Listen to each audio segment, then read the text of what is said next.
ఆదిలాబాద్ జిల్లా ఇంద్రవెల్లి కాల్పుల ఘటనకు నేటికి 44 సంవత్సరాలు పూర్తయింది. 1981 ఏప్రిల్ 20వ తేదీన ఈ నెల ఆ నేల నెత్తరోడితే ఇందులో ఎందరో గిరిజనుల పోలీసులు తుపాకీ గుండ్లకు బలయ్యారు. ఈ నేపథ్యంలోనే అక్కడ నేడు అమరవీరుల సంస్మరణ సభ నిర్వహించారు. అమరవీరులకు నివాళులర్పించడానికి జిల్లా ప్రజా ప్రతినిధులు, మంత్రి సీతక్క హాజరయ్యారు. ఇక దీనిపై మరింత సమాచారం మా ప్రతినిధి గణేష్ అందిస్తారు. జంగల్ జమీన్ పర్ పోరాడి రక్తమోయినటువంటి నేల.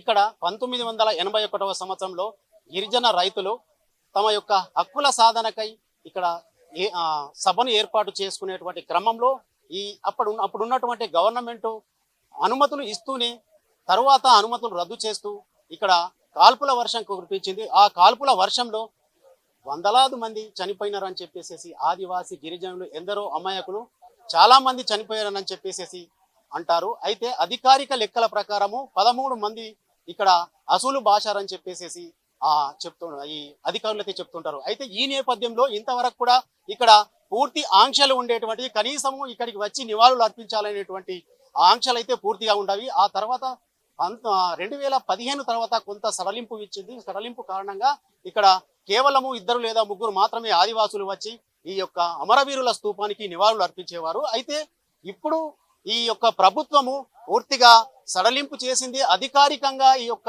నివాళుల కార్యక్రమాన్ని అయితే చేపట్టడం జరిగింది. ఇక్కడ ఆదివాసులు ఉన్నారు. అక్క చెప్పండి, ప్రతి సంవత్సరము ఇక్కడ ఆంక్షలు అనేటువంటి విధించేటువంటి వాళ్ళు ఈ కాంగ్రెస్ గవర్నమెంట్ ఇప్పుడు సడలింపు విధించింది. ఆ తర్వాత అధికారికంగా ఈ యొక్క నివాళుల కార్యక్రమాన్ని చేపట్టడం జరిగింది. మీకు ఎలా అనిపిస్తుంది? చాలా చాలా ఆనందంగా ఉంది. జంగల్ జమీన్ కొరకు పోరాటం చేసి అసూలు బాసిన అమరవీరుడు కొమరం భీం పోరాటం తర్వాత భూమి భుక్తి విముక్తి కొరకు 1981 ఏప్రిల్ 20న ప్రపంచంలోనే ఒక పెద్ద ఘటన, ఇది జాలియన్ వాలాబాగును తలిసేటువంటి ఘటన ఈ ఇంద్రవెల్లిలో జరిగింది.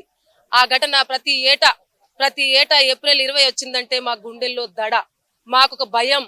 ఒక రాత్రులంతా నిద్రపోకుండా గడిపేటువంటి రోజులు 44 సంవత్సరాలు గడిపినాం మేము.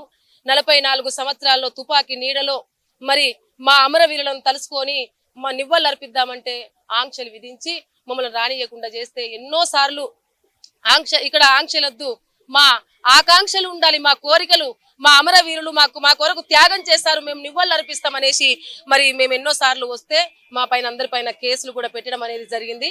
కానీ గౌరవ రేవంత్ రెడ్డి ముఖ్యమంత్రి గారు మరి ఇక్కడికి వచ్చి ఇక్కడి నుంచే మరి ఇక్కడ టీపీసీసీగా ఉన్నప్పుడు కూడా ఇక్కడ పెద్ద మహాసభ ఏర్పాటు చేసుకున్నారు. ముఖ్యమంత్రి అయిన తర్వాత కూడా ఒక సభను ఏర్పాటు చేసుకొని ఇక్కడ ఒక స్మృతి వనాన్ని ఏర్పాటు చేయాలి. సంస్మరణ సభ అధికారికంగా తప్పకుండా జరుపు తీరుతాను. రాబోయే తరాలకు వాళ్ళ యొక్క త్యాగాలను గుర్తుంచుకునే విధంగా ఇది ఉండాలన్నటువంటి ఒక గొప్ప లక్ష్యంతో రేవంత్ రెడ్డి గారు ఇది చేశారు. కాబట్టి ఇక్కడ గత ప్రభుత్వాల లెక్కల ప్రకారం చూసుకుంటే 13 అని, మా ఆదివాసుల లెక్కల ప్రకారం చూసుకుంటే 100కు పైన లెక్కలు. కాబట్టి ఇప్పుడు సర్వే జరిపించి తప్పకుండా ఎంతమంది అయితే అమరులు అయ్యారో ఇక్కడ వాళ్ళ త్యాగాలను గుర్తించుకొని వాళ్ళ త్యాగాల స్ఫూర్తిగా తప్పకుండా వాళ్ళకు భూమి కావాలా, ఇల్లు కావాలా, ఉద్యోగం కావాలా, ఉపాధి కావాలా, ఏం కావాలో అది తప్పకుండా అమరుల కుటుంబాలకు ఎలా న్యాయం చేయబోతుంది ప్రభుత్వం? గతంలో గౌరవ రేవంత్ రెడ్డి గారు మా ముఖ్యమంత్రి గారు ఏమని చెప్పారంటే, ఇక్కడ అమరులైనటువంటి వాళ్ళ త్యాగాలను గుర్తిస్తున్నాం మేము, కాబట్టి అమరులు ఎంతమంది అయ్యారో వాళ్ళ నష్టపరిహారం తప్పకుండా మేము చెల్లిస్తాం. వాళ్ళకు నష్టపోయినటువంటి వాళ్ళకు అమరులకు భూమి కావాలన్నా, ఇల్లు కావాలన్నా, ఉద్యోగం కావాలన్నా, పెన్షన్ లేదా ఏది కావాలంటే అది ఇవ్వడానికి మా కాంగ్రెస్ గవర్నమెంట్, ప్రజా పాలన గవర్నమెంట్ ఇవ్వడానికి సిద్ధంగా ఉంది. మేము అందరం కూడా యావత్ ఆదివాసులందరూ కూడా హర్షం వ్యక్తం చేస్తున్నారు. ఎందుకంటే ఇన్ని 44 సంవత్సరాలు మేము తుపాకీ నీడలో మా నాయకులకు, మా త్యాగాల వీరులకు నివ్వలు అర్పించినాం. ఈ భూమిని వాళ్ళ రక్తంతో తడిపినటువంటి నేల ఇది. అలాంటి నేలకు మేము కనీసం పిడికిలి బిగించి మేము జోహార్ అని తెలపడానికి కూడా ఆస్కారం లేనటువంటి పరిస్థితిలో ఈ రోజు అధికారికంగా ఒక స్మృతివనాన్ని ఏర్పాటు చేసేసి సంస్మరణ సభ జరిపించడం అనేది యావత్ ఆదివాసులందరూ కూడా గౌరవ ముఖ్యమంత్రి రెడ్డి గారికి మరి ప్రత్యేకంగా కృతజ్ఞతలు తెలుపుతున్నాం. తప్పకుండా ముందు తరాలకు కూడా ఇది ఒక స్ఫూర్తిదాయకంగా నిలవబోతుంది అనేటువంటిది తెలియజేస్తూ, ఇంకా ఏమైనా అవసరం ఉన్నా ఇక్కడ ఇంకే విధంగా చేస్తే బాగుంటుంది అనేటువంటి విషయాన్ని ఇక్కడ ఉన్నటువంటి మా పెద్దలు, రాయ్ సెంటర్ పెద్దలు వీళ్ళందరినీ తెలుసుకొని ఇంకా జరపడానికి, ఇంకా పెద్దగా మంచి చేసుకోవడానికి కూడా ఉన్నాం. మొత్తానికి ఇక్కడ గతంలో 1981 సంవత్సరం నుంచి పూర్తి ఆంక్షలతో ఉండేది. కానీ 2015 నుంచి కొంత ఆంక్షల సడలింపుల కారణంగా ఇటు ఆదివాసీ గిరిజనుల నేతలు వచ్చేసేసి ఒకరిద్దరు మాత్రమే నివాళులు అర్పించేటువంటి వాళ్ళు. కానీ ఈ యొక్క కాంగ్రెస్ ప్రభుత్వం ఈసారి మొదటిసారిగా ఇటు అధికారికంగా నివాళులు అర్పించడానికి అనుమతులు ఇస్తూ పూర్తిగా ఈ ఆదివాసుల యొక్క ఆ గిరిజన నాయకులు ఎవరైతే ఉన్నారో వాళ్ళు వచ్చేసేసి ఇక్కడ సంబరాలతో ఈ రోజు స్వేచ్ఛగా ఈ అమరులైనటువంటి కుటుంబాలకు నివాళులు అర్పించడం ఈ యొక్క నివాళుల కార్యక్రమాన్ని అధికారికంగా ఈ కాంగ్రెస్ గవర్నమెంట్ ప్రకటించడంతో ఇక్కడ అనేక ఆదివాసీ గిరిజనుల నాయకులందరూ కూడా వచ్చి నివాళులు అర్పించి వెళ్తున్నటువంటి పరిస్థితి. ఈ నివాళులు అర్పించడానికి వచ్చినటువంటి ఆదివాసీ గిరిజనులు మనతో ఉన్నారు.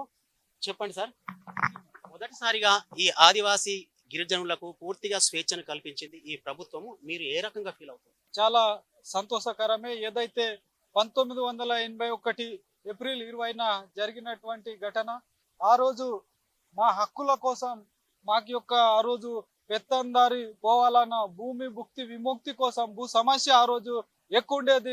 అటవీ శాఖ అధికారులు బాగా జులుం చేసేవాళ్ళు.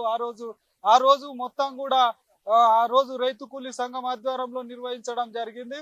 అయితే ఆ రోజు ప్రభుత్వం, అప్పుడు ఉన్నటువంటి ప్రభుత్వం అనుమతి ఇచ్చిన వెనక్కి తీసుకోవడం తోటి ఆ విషయం అప్పుడు ఎలాంటి సమాచారం లేకపోవడం తోటి పోలీసు ఆదివాసులకు ఘర్షణ మధ్య చాలా మంది చనిపోయారు.